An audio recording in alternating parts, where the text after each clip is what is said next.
Hello friends, welcome back to my YouTube channel. আজি মই আপোনালোকৰ বাবে লৈ আহিছোঁ Hyundai Creta বেছ মডেল অৰ্থাৎ Creta E মডেলখনৰ ৰিভিউ ভিডিঅ'। Creta এই বেছ মডেলখন আটাইতকৈ ভেলিউ ফৰ মানি মডেল বুলি ধৰা হয় কাৰণ বেছ মডেলখনৰ পৰাই কোম্পানীয়ে এই গাড়ীখনত বহুতখিনি ফিচাৰ্ছ অফাৰ কৰিছে। তেন্তে চাওঁচোন আহক এই গাড়ীখনত কোম্পানীয়ে কি স্পেচিফিকেশ্যন আৰু ইণ্টেৰিয়াৰ আৰু এক্সটেৰিয়াৰ ডিজাইনত কি ফিচাৰ্ছ অফাৰ কৰিছে এই সকলোখিনিৰ বিষয়ে আজি আমি এই ভিডিঅ'টোত কথা পাতিম। তেন্তে প্ৰথমতে আমি আৰম্ভ কৰিম এই গাড়ীখনৰ চাবিটোৰ পৰা।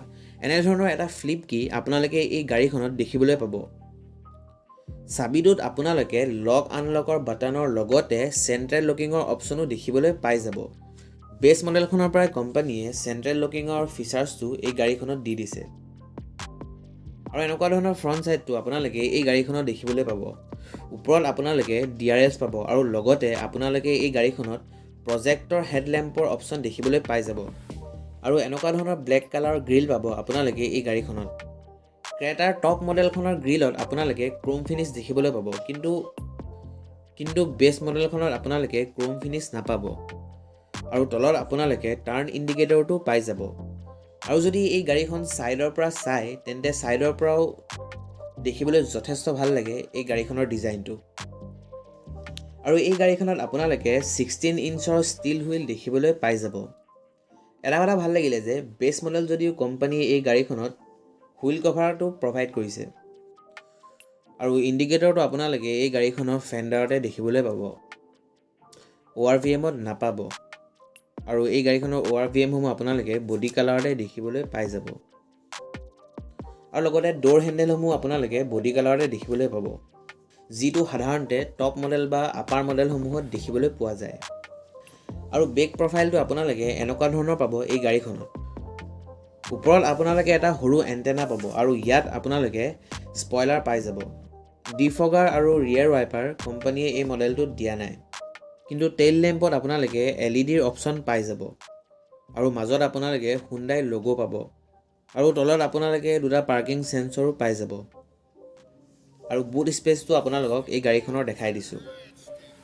এই গাড়ীখনত আপোনালোকে 433 লিটাৰৰ এটা ডাঙৰ বুট স্পেচৰ অপশ্যন দেখিবলৈ পাই যাব। আৰু ইয়াত আপোনালোকে স্পেয়াৰ হুইলটো পাব। অভাৰঅল চাবলৈ গ'লে এই গাড়ীখনৰ এক্সটেৰিয়াৰ ডিজাইনটো ভাল লাগিছে বহুত। বেছ মডেল যদিও বাহিৰৰ পৰা যদি আপোনালোকে এই গাড়ীখন চাই তেন্তে অলপো ফিল নহয় যে এই গাড়ীখন বেছ মডেল বুলি। বহুতখিনি ফিচাৰ্ছ গাড়ীখনৰ এক্সটেৰিয়াৰ ডিজাইনটোত কোম্পানীয়ে প্ৰভাইড কৰিছে। আৰু এতিয়া বলক আপোনালোকক এই গাড়ীখনৰ ইণ্টেৰিয়াৰ ছাইডটো দেখাই দিওঁ। আৰু এইখন হৈছে এই গাড়ীখনৰ ড্ৰাইভাৰ ছাইড দৰ্জাখন। আৰু গাড়ীখনৰ আপোনালোকে ইণ্টেৰিয়াৰ ডিজাইনটো যদি চাই তেন্তে সম্পূৰ্ণ ইণ্টেৰিয়াৰ ডিজাইনটো আপোনালোকে ডুৱেল কালাৰতে পাব, যাৰ কাৰণে দেখিবলৈ বহুত ভাল লাগিছে ইণ্টেৰিয়াৰ ডিজাইনটো। আৰু দৰ্জাখনো আপোনালোকে ডুৱেল কালাৰৰ কম্বিনেশ্যনত দেখিবলৈ পাই যাব। ইয়াত আপোনালোকে 4 পাৱাৰ ইণ্ডৰ বাটন পাই যাব। আৰু লগতে ব্লেক কালাৰৰ ড'ৰ অপেনাৰো দেখিবলৈ পাই যাব। আৰু এই মডেলটোত আপোনালোকে ইলেক্ট্ৰিকেল এডজাষ্টেবল ORVMৰ অপশ্যন দেখিবলৈ নাপাব। আপোনালোকে ORVMসমূহ মেনুৱেলিয়ে এডজাষ্ট কৰিব লাগিব।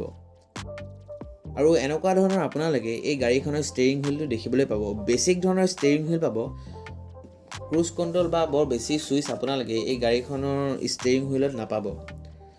কিন্তু ৰাইট ছাইডত কেইটামান বাটন পাই যাব, যাৰ সহায়ত আপোনালোকে ইনষ্ট্ৰুমেণ্ট ক্লাষ্টাৰৰ কিছুমান ছেটিংসমূহ আপোনালোকে চেঞ্জ কৰিব পাৰিব। আৰু এনেধৰণৰ আপোনালোকে এই গাড়ীখনৰ ইনষ্ট্ৰুমেণ্ট ক্লাষ্টাৰটো পাব। এনালগ পাব, ডিজিটেল ইনষ্ট্ৰুমেণ্ট ক্লাষ্টাৰ আপোনালোকে এই গাড়ীখনত নাপাব। কিন্তু বেছ মডেল হিচাপত ইণ্টেৰিয়াৰ ডিজাইনটো কোম্পানীয়ে যথেষ্ট বঢ়িয়া বনাইছে। আৰু ইয়াত আপোনালোকে দুখন AC ভেণ্টছো দেখিবলৈ পাই যাব। আৰু এইটো দেখাত টাচ স্ক্ৰীনৰ নিচিনা লাগিছে যদিও এইটো টাচ স্ক্ৰীন নহয়, এইটো টাচ স্ক্ৰীনৰ হাউচিংহে। আপোনালোকে ইচ্ছা কৰিলে আফটাৰ মাৰ্কেটত ইয়াৰ ছাইজতে টাচ স্ক্ৰীন লগাই ল'ব পাৰিব। আৰু আপোনালোকে এই গাড়ীখনত কোনো ধৰণৰ স্পীকাৰো দেখিবলৈ নাপাব। এইখিনি আপোনালোকে আফটাৰ মাৰ্কেটত অতি কম দামতো লগাই ল'ব পাৰিব। আৰু এই গাড়ীখনত আপোনালোকে মেনুৱেল ACৰ অপশ্যনহে দেখিবলৈ পাব। আৰু 12 ৱাটৰ পাৱাৰ চকেটো পাই যাব। আৰু ইয়াত অলপ স্পেচো পাব। আৰু 6 গিয়াৰৰ মেনুৱেল ট্ৰান্সমিশ্যন পাব আপোনালোকে এই গাড়ীখনত। আৰু ইয়াত কাপ হোল্ডাৰ পাব। আৰু ইয়াত আৰ্ম ৰেষ্টৰ লগতে ষ্ট'ৰেজো পাই যাব। এতিয়া বলক আপোনালোকক এই গাড়ীখনৰ ৰিয়েৰ ছিট কেইটা দেখাই দিওঁ। এনেধৰণৰ আপোনালোকে বেকৰ দৰজাখন পাব আৰু বেকতো আপোনালোকে পাৱাৰ উইণ্ডো পাই যাব এই গাড়ীখনত। আৰু আপোনালোকে দেখা পাইছে যে পাছৰ সিট কেইটাও মানে যথেষ্টখিনি জেগা আছে। আপোনালোকে কোনো অসুবিধা নোহোৱাকৈ লং জাৰ্নিটো আপোনালোকে অতি আৰামত বহি যাব পাৰিব। আৰু ইয়াতো আপোনালোকে দুখন AC ভেন্টছৰ লগতে অলপ স্পেচো পাই যাব। আৰু এইটোৱে আছিল এই গাড়ীখনৰ এটা কুইক ৰিভিউ।